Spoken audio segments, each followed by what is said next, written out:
UPSI का कल cut off officially cut off जारी हुआ, आप सब ने देखा। और साथ ही साथ ये सबसे जो जहरीला चीज है, ये अक्सर मैं स्टार्टिंग से पहले से ये चर्चा हो रही है और यहां पे जो बात की जा रही है कि स्कोर कार्ड जारी करो, लेकिन नॉर्मलाइजेशन में जो घपला है उसका क्या होगा।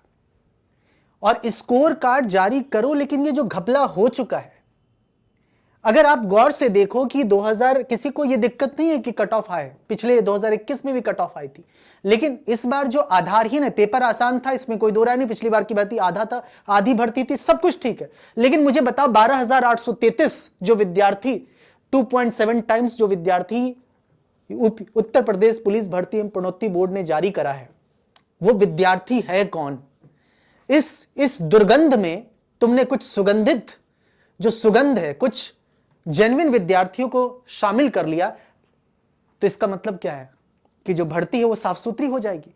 ये भर्ती साफ साफ दिख रही है कि भर्ती में घपला है, पूरी संभावना है। ये मैं क्यों बोल रहा हूं, या भर्ती बोर्ड इस बात को ऑफिशियली ये जारी कर दे कि घपला नहीं है, तो वो विद्यार्थी कैसे, सेम शिफ्ट का विद्यार्थी एक कम नंबर लाता है, एक ज्यादा नंबर लाता है, कम नंबर लाने वाले का सिलेक्शन हो जाता है और ज्यादा लाने वाला का नहीं होता है। कहने का मतलब यह है 143 वाले का नहीं होता है और 143 वाले का हो जाता है, 146 वाले का नहीं होता है। यह मैं बात कर रहा हूं अनरिजर्व्ड की, 146 का नहीं होता है, 143 का हो जाता है। सेम शिफ्ट, ये कौन सा नॉर्मलाइजेशन, ये किस प्रकार का पैमाना है।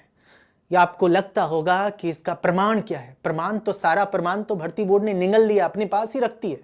ये प्रमाण किसको देती है।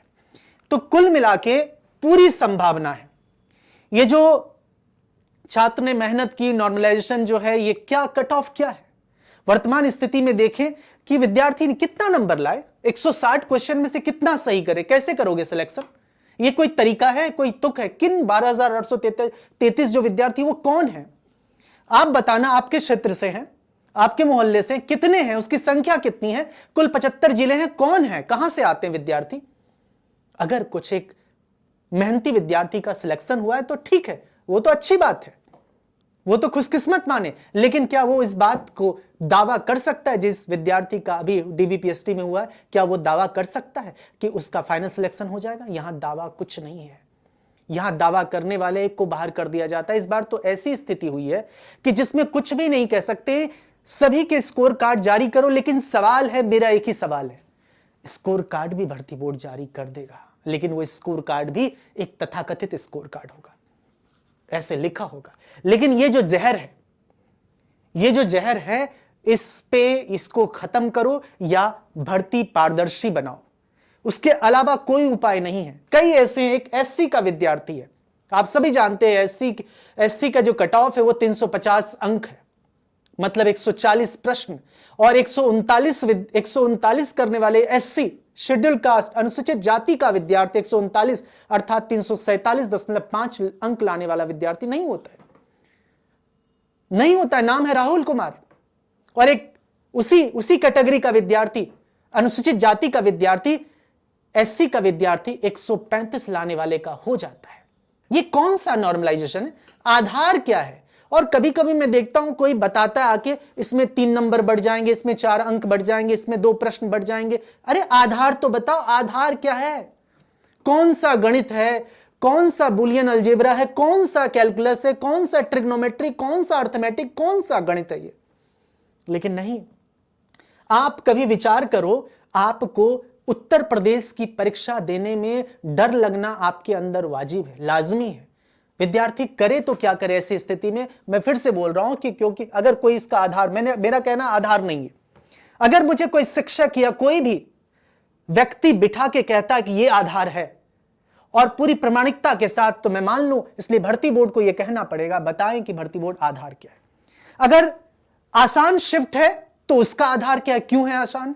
टफ है तो क्यों है आसान, यह तो बताना पड़ेगा क्यों है आसान। कौन सा प्रश्न आसान है, कौन सी प्रकृति आसान है, क्या उसका नेचर है, किस आधार पे आसान है। फर्स्ट शिफ्ट के होने पे आसान है, सेकंड होने पे मुश्किल है, या फोर्थ होने पे है, या दूसरी तारीख में, तीसरी तारीख में। प्रश्न का ढांचा, ये कौन सा गणित है। ये देखो मित्र, एक सिंपल सी बात समझो, बड़ी बड़ी बातें जो तथाकथित बड़ी बातें हैं वो करके जो बुनियादी बातें हैं, जो गहरी बातें हैं, वो छिप नहीं सकती है। इसलिए सिंपल सा गणित समझ लो, नॉर्मलाइजेशन की आड़ में भर्ती बोर्ड घपला कर रहा है। ये मैं साफ सीधे सेंटेंस में कह रहा हूं, नॉर्मलाइजेशन की आड़ में भर्ती बोर्ड घपला कर रहा है। कोई प्रश्नवाचक चिन्ह नहीं है इसमें, विस्मय आदिबोधक चिन्ह है, एक्सक्लेमेशन मार्क है इसमें, कर रहा है भर्ती बोर्ड। इस बात को बताए, आसान है तो क्यों है आसान, टफ है या तो पारदर्शी पैमाना लाओ, क्यों नहीं लाया इतने दिन से। 2021 में भर्ती हुई है एसआई की, 2005 साल बीत गए, आज तक आपने पारदर्शिता लाई है। तो आप पे क्यों नहीं शक हो, क्यों नहीं शंका हो विद्यार्थी के। आप जो लिख देते हो, आपके मुख्यमंत्री, सूबे के मुख्यमंत्री कहते हैं कि हम, वो क्या कहते हैं उसके एक जो कुछ पंक्तियां हैं कि सुचिता, पारदर्शिता, फलां ठिकाना, इन सब का ध्यान रखेंगे, लाखों विद्यार्थियों का सिलेक्शन होगा, जिनका सिलेक्शन हुआ या नहीं होगा, क्या होगा उनके साथ। बस आपसे ही सवाल है मुख्यमंत्री जी, आप भर्ती बोर्ड को बताइए, उत्तर प्रदेश पुलिस एवं भर्ती प्रणोति बोर्ड को, कि कुछ करे और चीजों को बदले। बहुत बहुत शुक्रिया, धन्यवाद।